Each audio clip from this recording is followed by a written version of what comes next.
Hello students, welcome back to my YouTube channel professor Shubham Tiwari, जहां पे provide किया जाता है हमारे कॉमर्स क्लास वाले बच्चों के जितने भी आपके सब्जेक्ट हैं उसका syllabus, paper pattern and most important questions की वीडियो एंड कुछ ऐसे सब्जेक्ट स्पेशली प्रैक्टिकल सब्जेक्ट जिसकी कंप्लीट सीरीज आपको चैनल पे देखने मिलेगी। बात करेंगे हमारे yes for BCom class, lecture number 3 आपका चल रहा है। कौन सा टॉपिक आपका? ट्रेंड एनालिसिस की बैलेंस शीट। और आज प्रैक्टिकल क्वेश्चन हमारा स्टार्ट हो रहा है। 1 में बातें हमने किया था analysis and interpretation of financial statement, कौन कौन से प्रैक्टिकल क्वेश्चंस में प्रैक्टिकल पॉइंट ऑफ व्यू से क्या क्या टॉपिक्स डिवाइड है, कैसे कैसे कॉन्सेप्ट क्लियर हुआ था। प्रीवियस क्लास में हमने बैलेंस शीट का फॉर्मेट देखा था और बैलेंस शीट के फॉर्मेट पे जरा सा एक नजर घुमाते हैं।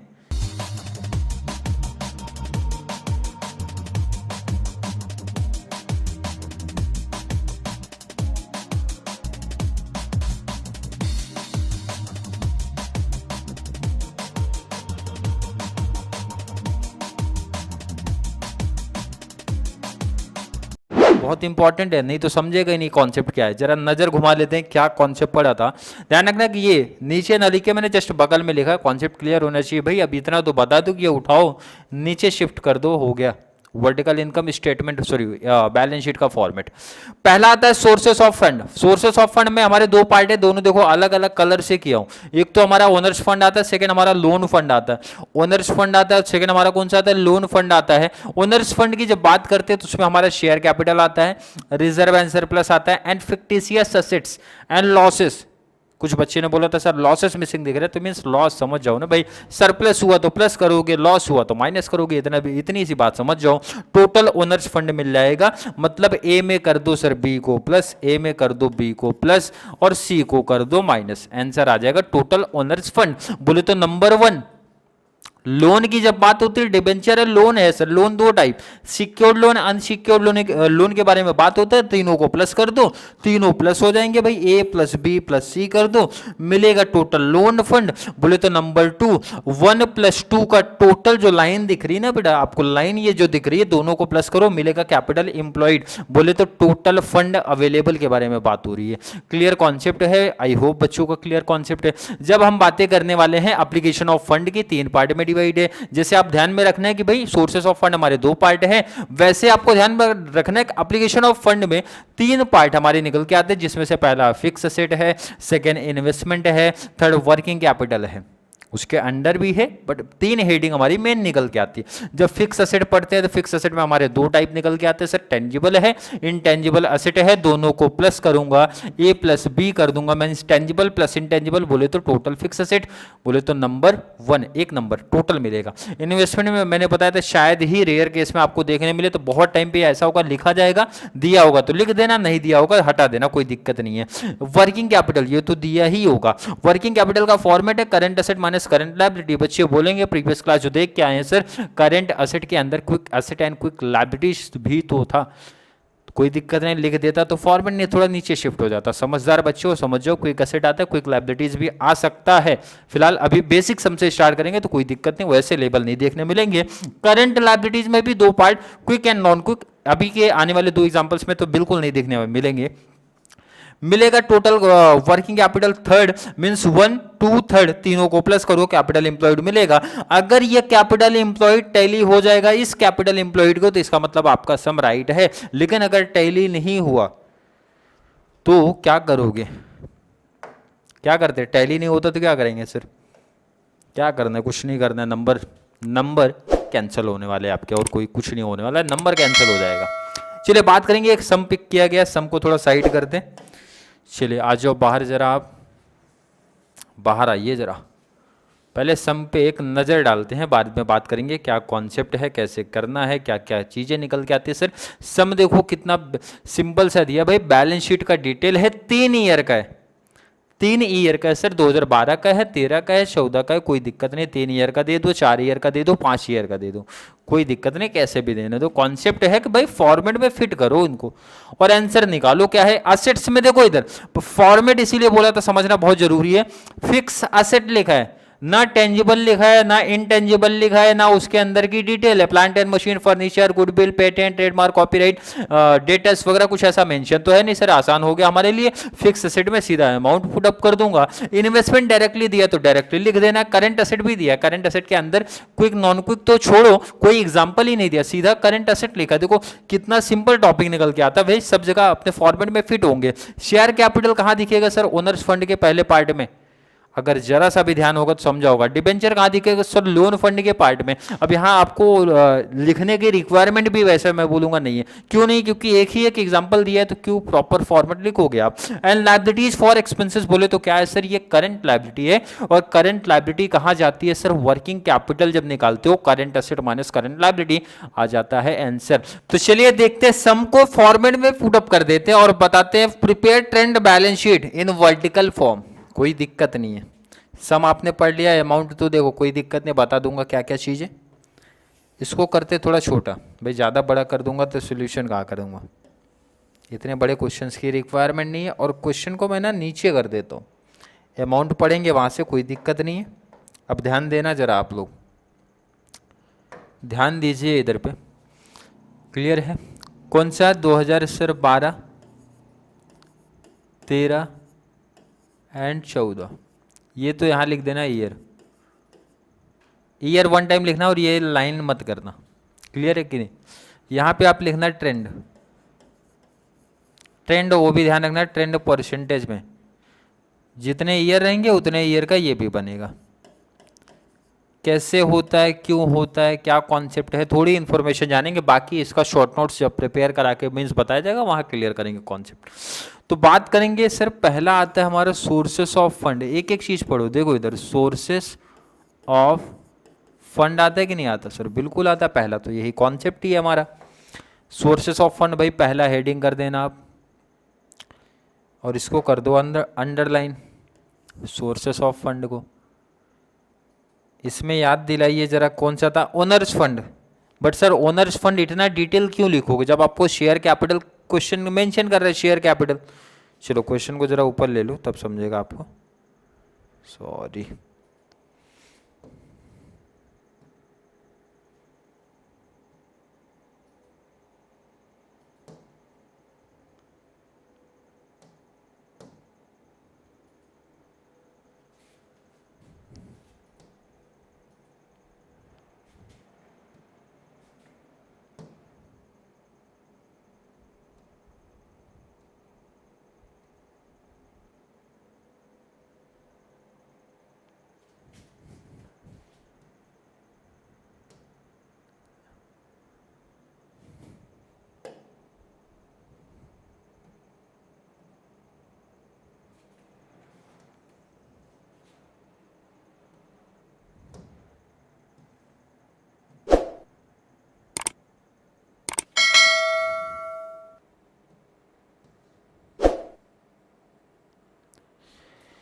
चलिए शेयर कैपिटल आपको दिया गया है, तो ध्यान रखना ओनर्स फंड लिखने की रिक्वायरमेंट नहीं है, आप सीधा क्या वर्ड लिख दो, शेयर कैपिटल, चलेगा, कोई दिक्कत नहीं है, ध्यान से समझ लो। मैंने बोला आपको share capital, reserve and surplus minus loss and fictitious asset करते हो तो आपको ओनर्स फंड मिलता है। बट ओनर्स फंड में सर एक ही चीज दिया है, शेयर कैपिटल, वो भी डायरेक्टली, तो आपको सीधा वही कॉन्सेप्ट लिख देना, ठीक है, पूरा फॉर्मेट नहीं लिखना है। सेकंड आपको ध्यान दो, अगर सिर्फ डिबेंचर वर्ड लिखा है तो आप लोन फंड मत लिखो अब, क्योंकि सर जब एक ही एक वर्ड लिखा है भाई, एक ही एक टॉपिक लिखा है, तो आप सीधा सीधा लिखो ना भाई, डिबेंचर है हमारे, और दोनों दो ही चीज दिया तो दोनों को प्लस कर दिया, क्या मिल गया, सोर्सेस ऑफ फंड। क्या मिला, सोर्सेस ऑफ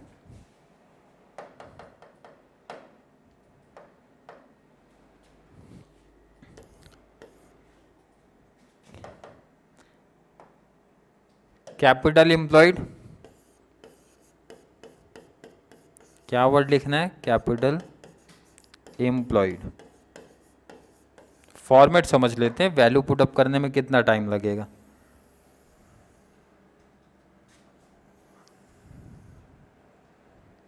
ठीक है, वैल्यू पुट अप करने में कितना टाइम लगेगा हमें, पहले फॉर्मेट समझो कि सर क्यों लिखा गया।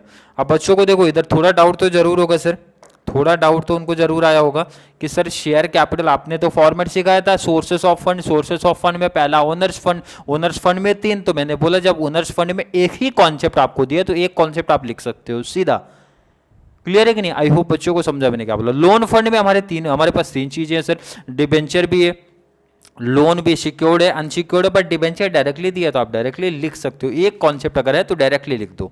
मिला क्या आपको? कैपिटल इंप्लॉयड मिल गया। कैसे? दोनों को प्लस करके, चाहे तो इसको नंबर कर देना, नंबर आपका 1 है या आपको 2 है तो यहाँ मेंशन कर दो भाई 1 + 2 से मिल गया। कोई दिक्कत किसी बच्चों को नहीं होनी चाहिए। सेकंड, जब बात करते हैं भाई सोर्सेस ऑफ फंड खत्म हो गया तो बात करने वाले हैं एप्लीकेशन ऑफ फंड। क्या बातें होने वाली है? Application of fund. क्लियर है कि नहीं है भाई? इसको जरा अंडरलाइन करो क्योंकि ये मेन आपका टॉपिक निकल के आता है। इसके बाद में बात करेंगे, देखो इधर अब आपको फॉर्मेट याद होना चाहिए तभी कॉन्सेप्ट क्लियर मिलता है। जब आप पढ़ते हो एप्लीकेशन ऑफ फंड तो आपका निकल के आता पहला तो फिक्स एसेट। फिक्स एसेट में टेंजिबल, इनटेंजिबल, बट क्वेश्चन जरा एनालिसिस करो। फिक्स एसेट सर डायरेक्टली लिखा है तो आप लिखोगे नंबर 1 और मेंशन करोगे सर फिक्स एसेट। अब इसके अंडर आपको टेंजिबल इनटेंजिबल वर्ड लिखना है नहीं है क्योंकि क्वेश्चन में क्लियर फिक्स एसेट का अमाउंट दिया है, किसी बच्चों को कोई प्रॉब्लम नहीं होनी चाहिए। सेकंड सर इन्वेस्टमेंट भी डायरेक्टली दिया है तो किसी बच्चों को ये भी डाउट नहीं होना चाहिए इन्वेस्टमेंट में भी। थर्ड आपका क्या आता है? Working capital. थर्ड क्या आता है आपका? Working capital. And working capital का ध्यान रखना, वर्किंग कैपिटल अंडरलाइन करना, अदरवाइज ध्यान रखना मेंशन करना भाई कि वर्किंग कैपिटल कैसे मिलता है सर? ए माइनस बी। ए बोले तो क्या आपका? Current asset.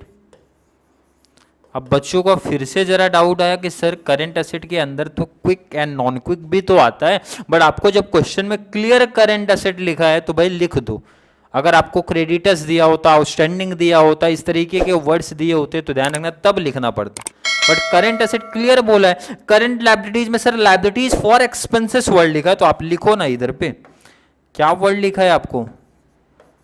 Liabilities for expenses, मतलब माइनस कर दूंगा तो क्या मिल जाएगा? ध्यान रखना क्या मिल जाएगा हमें मिलने वाला है वर्किंग कैपिटल। बोले तो थर्ड ना, ये 1 2 प्लस थर्ड वर्किंग, थर्ड बोले तो इसका थर्ड, तीनों का प्लस करेंगे तो क्या मिलेगा? Capital employed. हो लास्ट में लिख देंगे, जगह अभी थोड़ी शॉर्टेज, पहले अमाउंट वैल्यू पुटअप करना स्टार्ट करते हैं। अब ध्यान देना जरा, मेन काम तो हमने कर दिया, फॉर्मेट का कॉन्सेप्ट है। बच्चों को डाउट यही रहता है सर फॉर्मेट क्लियर करा दिया, वैल्यू पुटअप करना चालू करते हैं। सर शेयर कैपिटल कितना? अब देखो इधर पे, इसको जरा मैं ऊपर ले लो, इसको जरा सा ऊपर ले लो ताकि बच्चों को थोड़ी सी क्लियरिटी मिलनी चाहिए कि नहीं क्लियरिटी?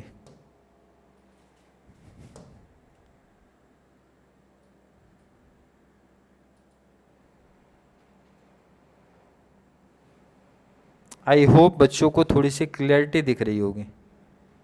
दिख रही है? शेयर कैपिटल 33,000, 31, 350, 41, तो वैल्यू यहां से देख के सिर्फ फुटअप करो ना। पहले ईयर का कितना? 33,000, ध्यान से देखना। सेकेंड ईयर का कितना है? 31,350। नेक्स्ट ईयर का कितना है? 41,000। पूछा अगर किसी बच्चे को कोई डाउट, कोई कंफ्यूजन जैसा लग रहा है भाई, कोई डाउट कोई कंफ्यूजन किसी बच्चे को लग रहा है क्या? यहाँ पे नहीं होना चाहिए। डिबेंचर का अमाउंट कोई दिक्कत है सर? यहां से कॉपी कर सकते हो 27,000, ध्यान दो इधर। नेक्स्ट आपका 28,350, 28,350। नेक्स्ट अमाउंट बात करेंगे 9,500। किसी बच्चे को कोई प्रॉब्लम लग रही है इधर पे वैल्यू पुटअप करने में? नहीं, क्वेश्चन देख के तो कॉपी हो रहा है। चलो इनको क्वेश्चन लायबिलिटीज का कॉन्सेप्ट क्लियर किया हमने, इनको हटा दो जरा ऊपर लो सॉरी। टोटल कर लेंगे अभी, पहले क्वेश्चन से जो काम है हमारा वो कर देते साइड। फिक्स असेट कितना दिख रहा है?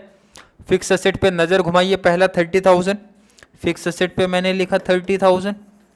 नेक्स्ट बातें करने वाले हैं 25,500, 25,500। नेक्स्ट क्या दिख गया आपको? 43,800, 43,800। चलिए, इन्वेस्टमेंट कितना दिया है अगर मैं आपसे बोलूं? इन्वेस्टमेंट कितना? सेकंड आपको 13,000, 13,000 इन्वेस्टमेंट आपका 13,000, 13,000 एंड लास्ट आपका 18,400।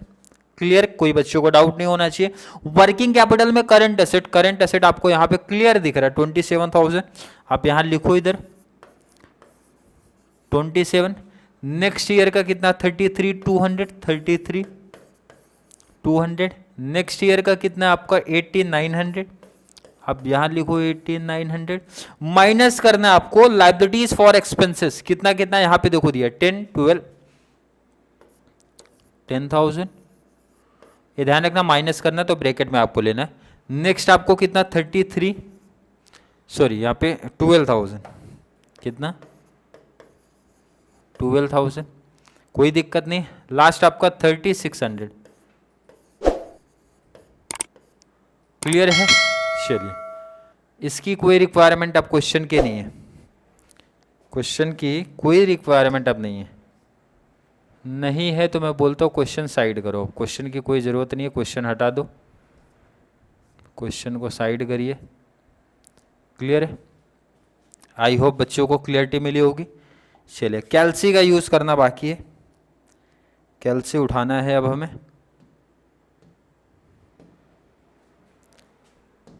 चलो, कैल्सी में अपना यहाँ साइड रख लेता हूँ। क्लियर? 33,000 प्लस 27,000 कैल्सी उठा लो, कर लो।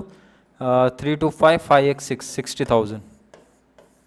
ये दो प्लस करते हैं 31,350 प्लस 31,350 प्लस 28,350 कितना है? 59,700, 59,700। क्लियर है? नेक्स्ट प्लस करो आप 41,000, 9,500 तो 41,500 तो ये आपको मिलेगा 50,500। क्लियर है? किसी बच्चों को डाउट कन्फ्यूजन कोई अभी तक क्रिएट होने वाला कॉन्सेप्ट ही नहीं आया। अब जरा फॉर्मेट को ना मैं ऊपर शिफ्ट करता हूँ, ये कर सकते हैं ना, कोई दिक्कत तो नहीं आनी चाहिए किसी बच्चे को। इसको सेटल करते हैं जरा। किसको सर? ये वर्किंग कैपिटल का जगह नहीं था इसलिए मैंने ऊपर करके शिफ्ट किया इसको। 27,000 में से 10,000 माइनस कर दो तो आपको मिलेगा 17,000।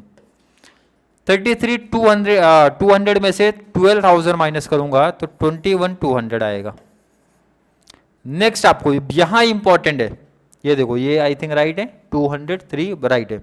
ये इंपॉर्टेंट है, यहां पे देखो निगेटिव में आपको दिखने वाला है। कैसे? कैसे? कैल्सी पे देखो 18,900 है, आप कैल्सी पे ले लो 18,900 माइनस 3,600, 3,600 जब आप करते हो तो आपको माइनस में आंसर दिखेगा। जब माइनस में आंसर दिखेगा तो ध्यान रखना 11,700, तो इसको ध्यान रखना ब्रैकेट में मेंशन करना है, क्योंकि अकाउंट्स में आपको पता है कि कोई अगर नेगेटिव अमाउंट है तो उसको ब्रैकेट में रिप्रेजेंट करना है और टैली होना चाहिए। ध्यान रखना, आप टैली करना स्टार्ट करते हैं और जो आप टैली करोगे वो आपको मिलेगा, ध्यान रखना क्या? Capital employed.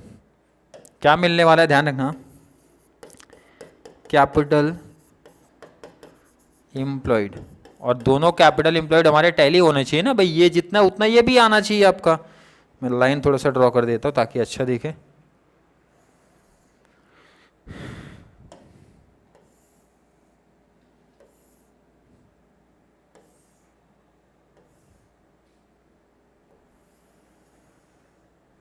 अब ध्यान रखना, टैली करते टाइम थोड़ा नजर घुमाना जरा।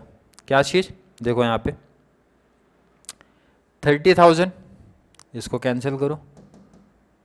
30,000 प्लस आपका फिक्स एसेट 30,000, इन्वेस्टमेंट 13,000। क्लियर है? और प्लस 17, ध्यान रखना ये current asset minus current liability वाला अमाउंट कोई नहीं ऐड करेगा, क्योंकि ये माइनस करने के बाद ही आपको ये मिला है। तो 17,000 आपका ये 17,000 कितना मिल गया 60। यहाँ पे भी देखो टोटल 60 था, इधर भी आपको टोटल 60 मिला। इसका मतलब इसमें कोई डाउट नहीं, ये अमाउंट राइट चल रहा है। सेकंड मैच करते हैं, इसको जरा कैंसिल करता हूँ। 25,500 प्लस करता हूँ 13,000 प्लस करता हूँ। ये ध्यान रखना, ये वर्किंग कैपिटल का अमाउंट कितना 21,200 तो टोटल मिला 59,700। ये भी अमाउंट राइट चल रहा है। लास्ट आपका 5,500, सॉरी यहाँ पे 5,500 तो टोटल है ना आपका 43,800 पहला, प्लस 18,400 प्लस 18,400 तो आपका 62,200। ये माइनस होगा, ये करना है माइनस 11,700 तो मिला आपको। तो टोटल अमाउंट यहाँ पे एक सेकेंड, थोड़ा कैल्सी में मिस्टेक हो गई है। कितना था आपका 43,800 प्लस 18,400 माइनस करना था ना आपको 11,700 तो टोटल आया 5,500। और इस तरीके से बैलेंस शीट में आपको पता भी चल जाएगा आपका आंसर राइट है या फिर रॉन्ग। देखो तीनों अमाउंट आपके क्या होने चाहिए, बैच होने चाहिए। अब यहां तक हमने क्या सीखा, कंप्लीट बैलेंस शीट का फॉर्मेट का काम किया हमारा, कंप्लीट बैलेंस शीट का फॉर्मेट। अब अगर फॉर्मेट क्लियर है ना तो इसको साइड करो अब जरा, क्योंकि भाई अब जो इंपॉर्टेंट है उसके बारे में बात करते हैं। ध्यान रखना ये टेबल की रिक्वायरमेंट कुछ नहीं है, अब जरूरी सबसे हमारे लिए है भाई ये ट्रेंड, परसेंटेज कैसे निकालते हैं, ये परसेंटेज कैसे निकलेगा ये इंपॉर्टेंट है। अब ध्यान दो, इधर परसेंटेज निकालना बहुत आसान है कि जो अपना सबसे पुराना ईयर होगा वो हमेशा बेस ईयर माना जाएगा, हमेशा बेस ईयर उसी से कंपेयर होगा। तो उसको बिना सोचे समझो सर लिख दो 100, सब में लिखना है 100 100 100 100 100। देखो कितना आसान कॉन्सेप्ट है, जो अपना सबसे पुराना ईयर रहेगा 100 कॉपी कर दिया। अब इसी से कंपेयर होगा, कैसे कंपेयर होगा जरा सा नजर घुमाते हैं, कैल्सी लेते हैं, कैल्सी उठाते हैं। कैल्सी पे देखो इधर क्या काम करेंगे, क्योंकि मुझे लगता है एक दो कैलकुलेशन बता दूंगा, बाकी भाई टाइम पास ही है, कैल्सी के साथ टाइम पास करने वाले हो तो आप लोग। कैसे देखो इधर देखो, वहां पे आप लोगों को परसेंटेज कैसे लेना है, हमेशा बेस ईयर से कैलकुलेट करना है। हमेशा किससे करना है भाई, बेस ईयर। बेस ईयर मतलब 2012 से कंपेयर करना। कैसे देखो इधर बहुत सिंपल ट्रिक, भाई कंपेयर कर रहे 2012 को किससे कर रहे सर, 13 से करने वाले। तो ध्यान से देखो सुनो समझो, भाई ये 2013 को कंपेयर कर रहे बेस ईयर से। अगर देखो सिंबल से मैं बात करता हूं भाई 33,000 2012 का था, 2013 में कितना हो गया आपका शेयर कैपिटल 31,350। मैं आपसे पूछ रहा हूं कम हुआ कि ज्यादा हुआ, तो आप बोलोगे सर कम हुआ। तो मैं पूछ रहा हूं कितने परसेंटेज, भाई कितने परसेंट का इफेक्ट दिख रहा है, तो वही कैलकुलेशन आपका चलेगा। इसका मतलब कैसे देखो, सिंपल ट्रिक सिखा रहा हूं भाई, ये डिवाइड बाई ये,